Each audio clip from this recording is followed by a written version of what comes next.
자, 이제 오늘 우리가 10절서부터 17절까지 본문을 잡았는데요. 앞에 1절서부터 6절까지는 생략을 했죠.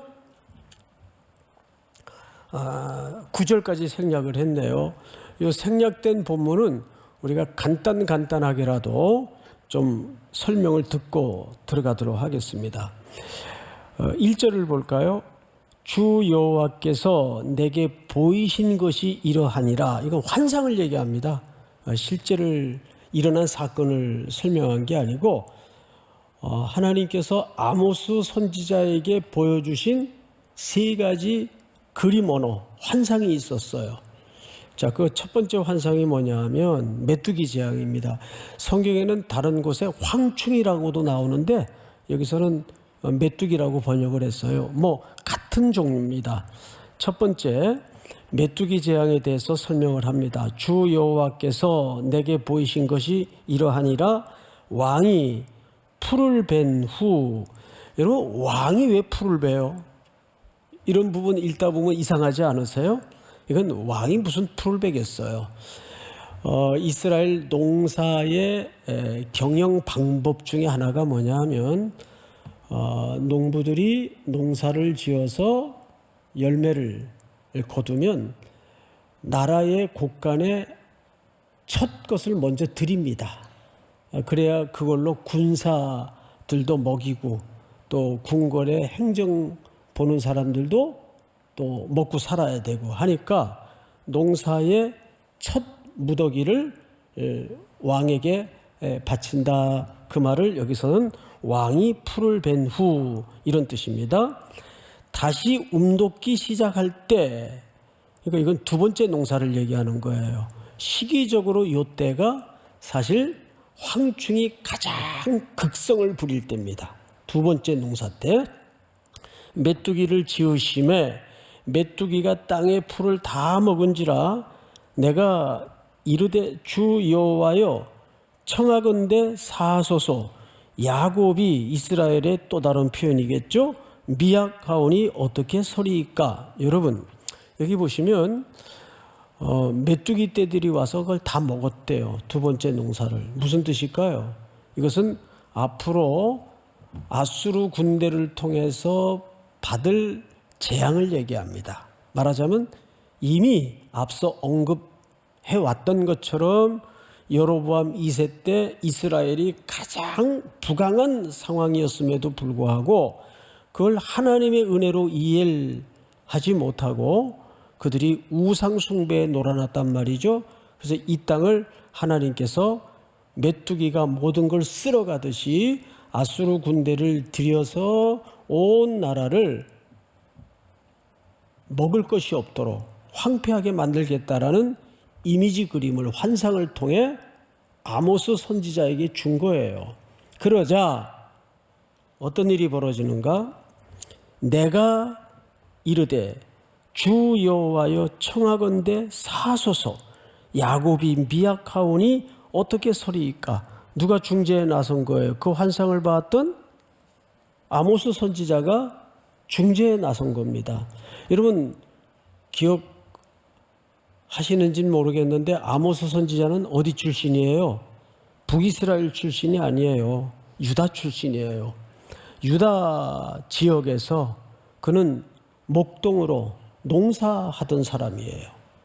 그런데 하나님의 손에 픽업돼서 북이스라엘의 타락상을 하나님이 보다 듣다 못해서 이 유다의 목동 아모스를 들어서 이스라엘로 파견하여 이 심판을 예고하는 겁니다. 하나님의 말씀을 전달토록 하는 겁니다. 자, 그러자 하나님께서 3절 한번 같이 읽어볼까요? 시작. 여호와께서 이에 대하여 뜻을 돌이키셨으므로 이것이 이루어지지 아니하리라. 여호와께서 말씀하셨느니라. 네, 선지자가 중재에 나서니까 하나님께서 뜻을 돌이킵니다. 그런데 4절을 보세요. 두 번째 이미지를 통해 환상을 보여주시는데 주 여호와께서 또 내게 보이신 것이 이러하니라. 주 여호와께서 명령하여 불로 징벌하게 하시니 불이 큰 바다를 삼키고 육지까지 먹으려 하는지라. 여기 불이라는 이미지로 이제 환상을 보이시는데, 사실 이거는 성경 전체에 보면 가뭄과 굉장히 유사한 심판의 성격을 얘기합니다. 가뭄이 한창 들 때 우리도 뭐라고 표현을 하죠? 타는 가뭄. 불이 붙어서 남은 것이 없이 타는 듯한 가뭄, 이런 표현을 쓰죠. 그러니까 여기 불도 그런 이미지의 연장선에서 이해하면 좋을 것 같아요. 불로 징벌하게 하시니 불이 큰 바다를 삼키고 육지까지 먹으려 하는지라. 5절 다 같이 시작. 이에 내가 이르되 주 여호와여 청하건대 그치소서. 야곱이 미약하오니 어떻게 서리이까 하매. 네. 또 아모스가 중재에 나서서 두 번째 재앙의 환상을 하나님이 유보하십니다. 6절을 보시면 이렇게 되어 있죠. 주 여호와께서 이에 대하여 뜻을 돌이켜 여호와께서 이르시되 이것도 이루지 아니하리라 하시니라. 그러니까 두 번째까지 하나님께서 유보하셨는데, 이제 문제는 세 번째예요. 그러니까 그만큼 지금 이스라엘 백성들이 끊임없이 던져지는 예언자 아모스 선지자의 경고, 하나님의 말씀의 경고 앞에 계속 완고한 태도를 드러내고 있다는 뜻입니다.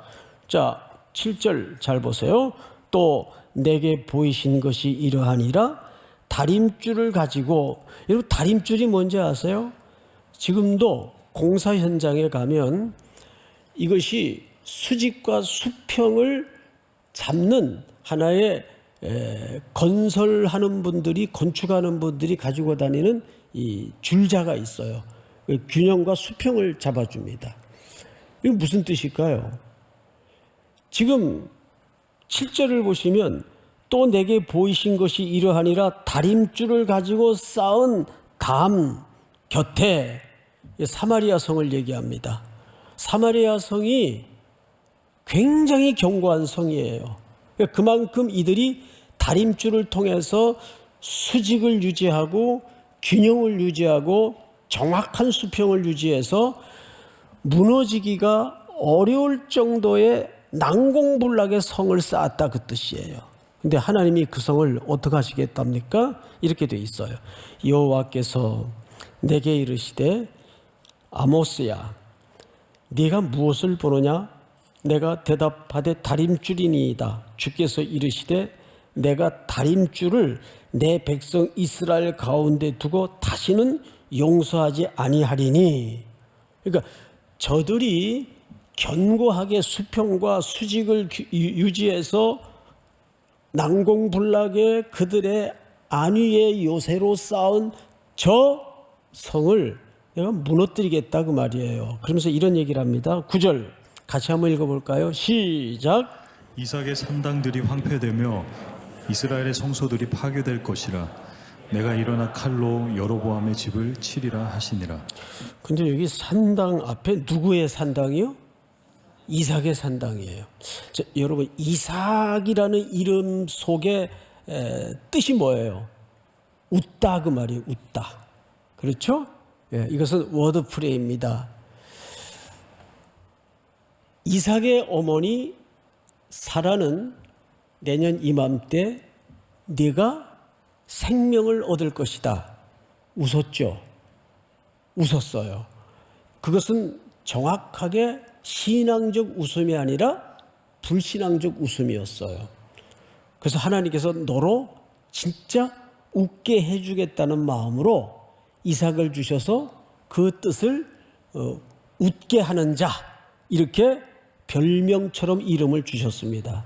그래서 이삭이라는 이름은 웃게 하다 뜻이에요.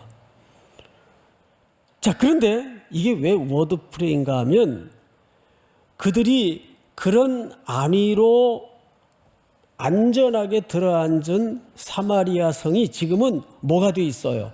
웃음거리가 돼 있어요. 산당은 뭐 하는 곳입니까? 우상을 섬기는 제단이에요. 이스라엘 백성 안에 그 하나님께 예배 드려져야 될 처소가 전부 뭘로 전락해 버리고 말았다는 거죠. 하나님이 웃게 하신 그 은혜를 웃음거리로 만들어 버리고 말았다는 겁니다. 이건 히브리어의 특유의 워드플레이예요. 근데 그런 적용이 우리 인생에도 하나님의 시선에선 가능할 수 있어요. 내가 웃게 하는 은혜를 주었는데 네가 내 은혜를 뭘로 만드느냐? 웃음거리로 만드느냐? 우리가 이 똑같은 한복판에 웃음거리가 되어 서 있을 수 있다는 얘기예요. 한국 교회를 보면 그런 아픔을 거둘 수가 없어요.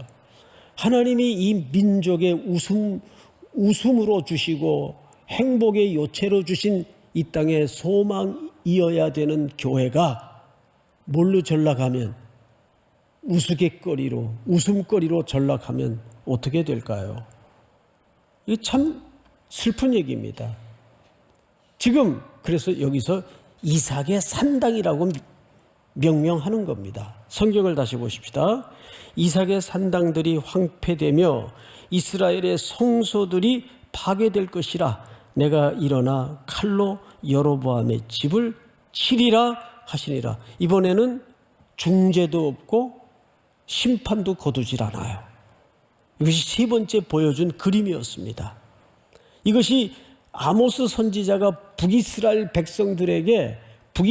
백성들을 위해서 본 그림 언어인 환상이었습니다. 이걸 놓고 두 선지자가, 제사장과 아모스 선지자가 대격돌을 일으킵니다. 그것이 오늘 설교의 본론인데 간략하게 한 절 한 절 설명을 하면서 지나가도록 하겠습니다.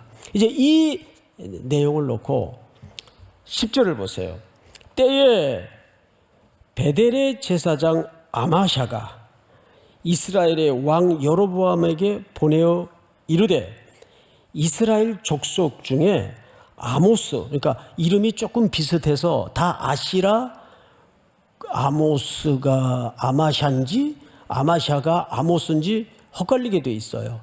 아마샤는 대제사장이고 지금 우리는 누구를 집중적으로 보고 있죠? 아모스 선지자를 집중적으로 보고 있어요. 드고아 출신 아모스.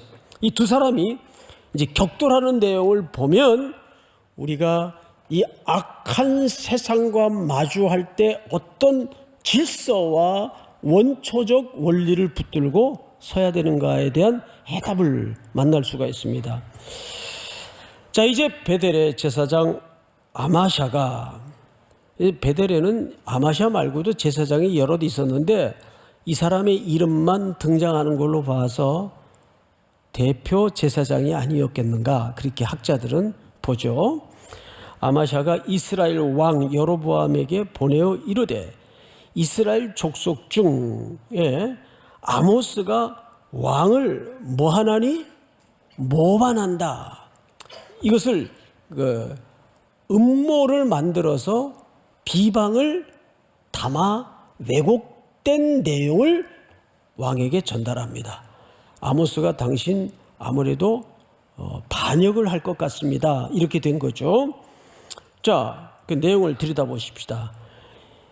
그 모든 말을 이 땅이 견딜 수 없나이다. 그러니까 아모스 선지자가 올라와서 우리에게 던지는 그 하나님의 말씀이라고 핑계대고 경고하는 내용들을 들어보면 더 이상 두고 보거나 묵과할 수 없습니다. 견딜 수가 없습니다. 아마샤 베델의 제사장이 왕에게 전달을 한 거예요. 자, 11절. 아모스가 말하기를 여로보암은 칼에 죽겠고 이스라엘은 반드시 사로잡혀 그 땅에서 떠나겠다 하나이다. 누가 그랬다는 거예요? 아모스 선지자가 이스라엘과 왕에 대해서 이런 이야기를 하고 지금 돌아다니는 걸로 봐서 이 사람 아무래도 왕을 향하여 혁명을 일으키거나 배반할 것 같습니다.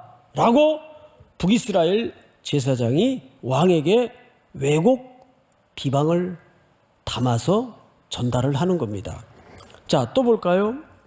12절 다 같이 한번 읽겠습니다. 시작.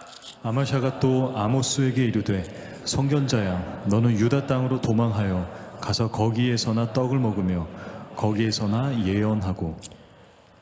이거를 우리가 조금 더 리얼하게 그 시대의 언어에 맞춰 이해하기 위해서 세번역으로 한번 보십시다. 세번역으로. 자, 한번 같이 읽어봅시다. 시작. 아마샤는 아모스에게도 말하였다. 선견자는 여기를 떠나시오. 유다 땅으로 피해서 거기에서나 예언을 하면서 밥벌이를 하시오. 네, 우리 이런 말이 있죠. 뭐 눈에는 뭐만 보인다. 그런 말이 있죠. 이 아마샤 대제사장이 아마도 자기의 제사장직 그 속내가 이랬던 것 같습니다. 여러분, 미가서라든지 아모스서 시대에는 종교 지도자들이 이런 표현이 기록되어 있어요. 이에 물면 평강을 외치나 물 것을 주지 아니하면 전쟁과 재앙을 선포하는구나. 무슨 뜻이에요? 뭐 우리도 근현대사 교회에 좀 어두운 내면을 들여다보면 그렇게 했던 적이 있어요. 많이 축복 기도해 주면 자자손손까지 복을 빌어요. 그런데 봉투를 주지 않으면 그렇게 주의 종들에게 하나님 앞에 째째하게 굴어가지고 하나님이 복 주겠어? 그러니까 자자손손 자식들이 안 되는 거야. 이거 저주죠. 이런 식의 신앙 논리가 한때는 굉장히 유행했고 한국 교회를 병들게 만들었습니다. 자, 이게 뭐예요? 이에 물 것을 주면 축복을 선언하고 평화를 선언하지만 이에 물 것을 주지 않으면 재앙을 선포하고 전쟁을 선포하는 시대적 그림을 그대로 고발하는 거예요. 누가 그랬다는 얘기죠? 아모스가 그랬다는 얘기가 아니고 아마샤가 제사장직을 하면서 그런 제사장의 철학을 가지고 제사장 생활을 했던 것 같아요. 슬프죠. 그래서 성경을 잘 보세요. 그 세번역은 정확하게 번역을 했어요. 아마샤는 아모스에게도 말하였다. 선견자는 여기를 떠나시오. 유대 땅, 자기네 땅, 너네 땅으로 내려가서 피해서 거기에서나 예언을 하면서 뭘 하라는 얘기예요? 밥벌이. 그러니까 자기가 그런 식으로 제사장 노릇을 하니까 상대방 하나님의 말씀에 붙들려 모든 불이익을 감내하고 목숨을 걸고 수많은 위협 앞에 말씀을 지금 선포하고 있는 이 드고아 출신의 아모스에게 밥벌이를 하라는 거예요. 근데 우리 땅에서 하지 말고 너네 땅 돌아가서 하라는 거예요. 그럼 무슨 얘기예요? 여기는 내 나와바리라 그 말이에요. 내 영역이니까 니네 영역으로 가서 너네 밥벌이 해라. 그 뜻입니다. 얼마나 서글픈 시대예요. 그러니까 그 시대의 타락의 출발지는 사실 종교 권력자들이나 종교 지도자들에게서부터 출발했다고 해도 기독교의 역사를 보면 거의 틀리지 않습니다. 그러니까 여러분들이 교회 타락을 막고 교회의 병들물 막는 방법은 말씀 앞에 건강해지고 똑똑해져야 돼요. 옛날에는 무조건 믿어, 뭘 따져. 이게 좋은 신앙인 줄 압니다. 그건 건강한 신앙이 아니고 굉장히 위험한 신앙이에요. 제가 욥기서를 강의하면서도 그런 말씀을 드리죠. 끊임없는 질문이에요. 신앙이라는 것은 하나님 앞에 그렇지 않습니까? 끊임없는 질문이에요. 근데 그 질문에 대한 해답은 신학에 있다는 것을 하나님의 성경인 말씀에 있다는 것을 우리가 알아야 되거든요. 그래서 우리는 내일부터 사무엘상 1장부터 읽어야 돼요. 예? 놓쳤어도 내일은 무조건 사무엘상 1장으로 시작한다. 믿습니까? 예. 성경을 읽어야 똑똑해집니다. 건강해지고. 참 놀라운 책이에요. 성경은 말씀 자체가 능력이기 때문입니다. 그 다음에 인간의 해석이지 해석이 절대화될 수는 없는 거예요. 자, 성경을 보십시다. 13절 다시는 베델에서 예언하지 말라. 아마샤가 계속 협박을 하는 거죠. 이는 왕의 성소요. 미크다시 성소라는 말을 썼어요. 나라의 바이트 궁궐이민이라. 이게 무슨 얘기냐면 이거 좀 의역이 필요한데 너 곧 여로보암 왕이 이곳에 도착해서 너 잡히면 죽어. 빨리 좋은 말 할 때 왕 도착하기 전에 또 빨리 피하는 게 상책일걸? 이런 뜻입니다. 그러니까 어마어마한 겁박을 지금 주고 있는 거예요. 왜 자꾸 유다 땅 니네 땅에 가서 너 밥벌이 하면 되는데 여기까지 기어올라와 가지고 뭘 쓸데없는 소리를 자꾸 하냐. 자, 14절 같이 한번 읽읍시다. 시작. 아모스가 아마샤에게 대답하여 이르되 나는 선지자가 아니며 선지자의 아들도 아니라 나는 목자요 뽕나무를 재배하는 자로서. 네, 자기가 두 가지를 부정해요. 나는 선지자 아들도 아니다. 그리고 나도 선지자가 아니다. 어느 날 나는 그냥 일상 속에 뽕나무 재배하고 그냥 농사 짓고 하댔는데 어느 날 거부할 수 없는 강력한 하나님의 소명과 하나님의 말씀이 나를 붙잡았다. 뭘 얘기하는 거예요? 자기가 이 직책을 가지고 이 북이스라엘까지 올라와 이렇게 선포하지 않으면 안 되었던 사명과 소명의 출처를 얘기하는 거예요. 이건 나의 어떤 분석이나 내가 두고 보니까 이거 정말 도저히 안 되겠더라 해서 무슨 의익이 뭐라 그러죠? 의익이 충천해서 한가지 한국말이 생각이 안 나요. 의익이 충천해서 인간적으로 열받아가지고 내가 이러고 지금 있는 게 아니다.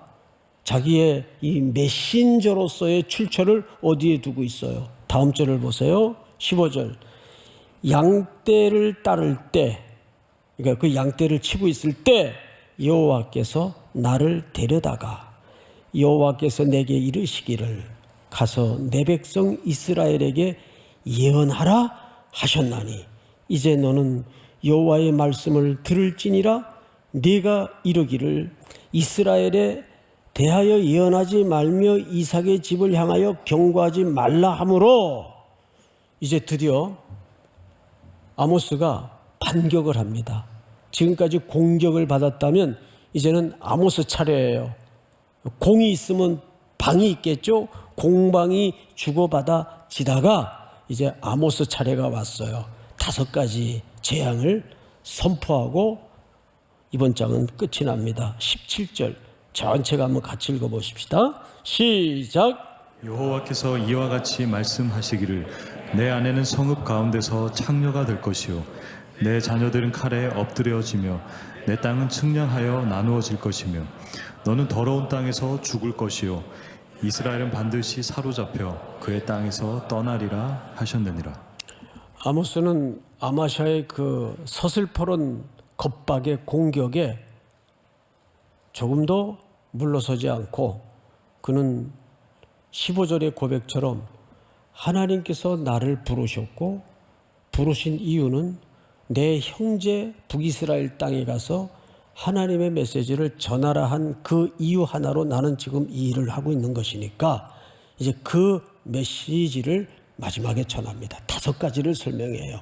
5가지를 하나하나 꼽아 보십시다. 첫째, 여호와께서 이와 같이 말씀하시기를 네 아내는 성읍 가운데 뭐가 될 것이요? 창녀가 될 것이요. 이것은 지금 조국 이스라엘에 큰 병고가 생겼다는 얘기예요. 두 번째, 네 자녀들은 칼에 엎드러지며 자녀들은 젊었겠죠? 그들은 아마도 적의 공격 앞에 맨몸으로 맞서야 되는 청년들이었을 테니까 국가의 위기 앞에 맞서다가 죽임을 당한다 그 말이겠죠. 그의 후손들은. 세 번째, 네 땅은 측량하여 나누어질 것이며. 자, 여러분, 이 세 번째가 참 이해가 안 돼요. 제사장 직분을 하려면 어느 지파입니까? 그렇죠. 레위 지파는 원래 땅을 상속받을 수 있어요, 없어요? 받을 수 없어요. 그런데 웬걸 측량해서 나눠줄 땅을 어마어마하게 보유하고 있었던 것 같아요. 누가? 레위 지파인 제사장이. 이 무슨 뜻이에요?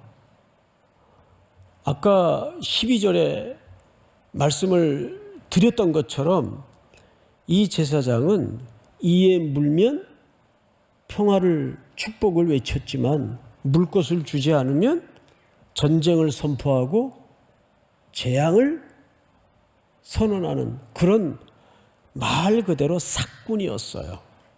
여러분, 삭군은 본질이 뭐냐 하면 삭 때문에 사는 게 삭군이에요. 정확하게. 그래서 유진 피터슨이라는 유명한 신학자요 목회자가 쓴 글을 보면 현대 목회자들 가운데도 두 종류가 있다고 하죠. 직업인으로서의 목회자, 사명과 소명자로서의 목회자. 현대 목회자에게 두 종류가 있다는 거예요. 근데 이 두 종류는 평소에는 구분이 잘 안 돼요. 안 드러나요. 근데 언제 드러나느냐? 어떤 공동체와 삶에 심각한 위기를 마주할 때, 누가 삭군이었는가? 누가 샐러리를 위해서 그냥 직업인으로서의 목회자로 살았는가? 아니면 사명과 소명자로서의 목회의 길을 걸었는가? 그때 드러난다는 거죠. 그러니까 오늘 여기서도 보면 레위 지파요. 평생 성전에서 하나님의 거룩한 성역을 섬기던 이 제사장들에게 측량해서 나누어줄 땅이 어마어마하게 있었어요. 부동산 재벌이었죠. 자, 네 번째 재앙을 좀 볼까요? 너는 더러운 땅에서 죽을 것이요. 더러운 땅은 어느 땅을 얘기할까요? 이방 땅을 얘기합니다. 그러니까 이들이 다 외지로 끌려가서 하나님의 성소가 있지 않은 이방 땅, 유대 기준으로는 그런 모든 땅을 더러운 땅이라고 얘기합니다. 거기서 끌려가 그러니까 객사를 암시하고 있는 거예요. 제일 슬픈 죽음이죠. 마지막 다섯 번째가 뭐예요? 이스라엘은 반드시 사로잡혀 그의 땅에서 떠나리라 하셨느니라. BC 722년 아수르는 이 땅을 들어와서 완전히 짓밟아버리고 모든 백성들을 쓸만한 것들은 다 거두어가고 쓸만한 사람들은 다 포로로 붙잡아갑니다. 이것이 머지않아 곧 닥칠 이스라엘의 운명이었어요. 이렇게 경고를 하는 것은 사실 무슨 뜻일까요? 그리고 세 가지 이미지 그림인 환상을 통해서 이스라엘 백성들에게 계속 뭘 경각시키는 걸까요? 자꾸 기회를 주시는 겁니다. 그런데 그 기회마저 듣지 않을 때는 이런 재앙과 마주할 수밖에 없다는 것을 암시하고 있는 거죠. 오늘 이 세상에서 일어나고 있는 또 우리 주변에서 들려오는 수많은 불행하고 안타까운 또 어두운 소식을 들으면서 우리는 어느 것 하나 인간의 눈으로 세속의 눈으로 분석하고 해석할 게 아무것도 없어요. 하나님께서 우리의 남은 시간들에 뭘 어디로 가기를 원하시는가에 눈뜨는 또 한 주가 될 수 있기를 주의 이름으로 축원하고 축복합니다. 다 일어나십시다. 나 같은 죄인 살리신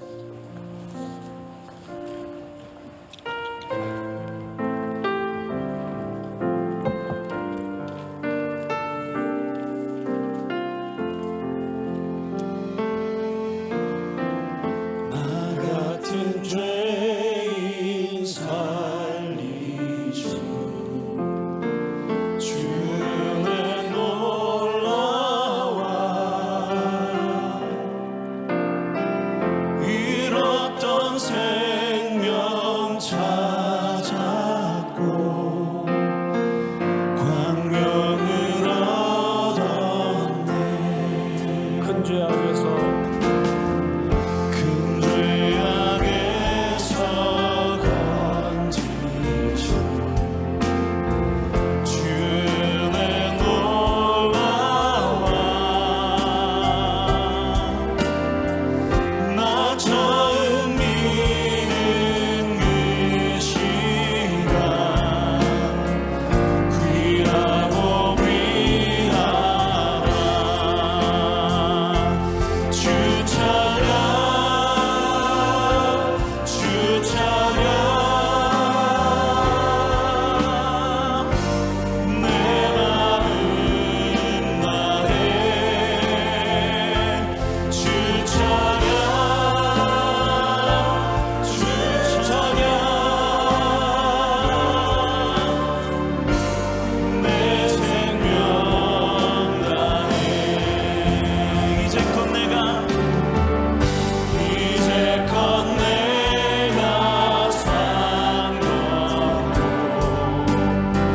주님의 은혜라.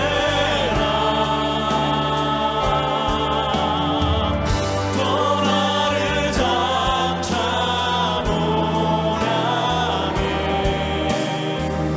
인도해 주시니 거기서 우리 영원히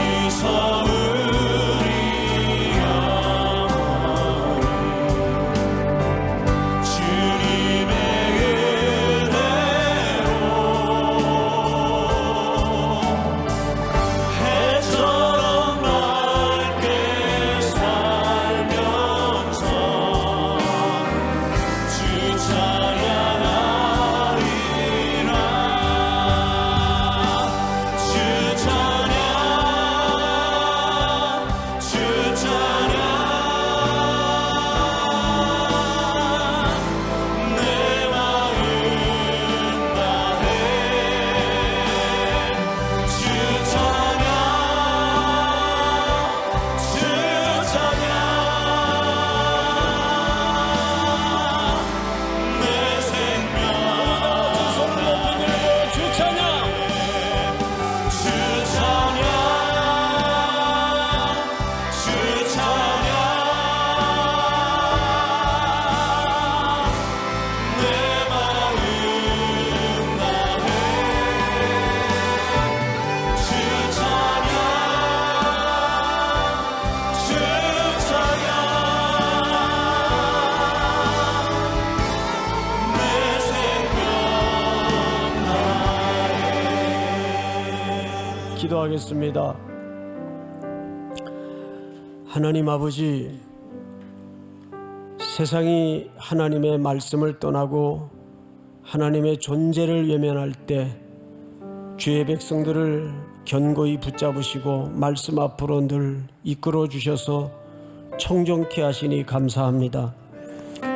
우리의 숨이 코끝에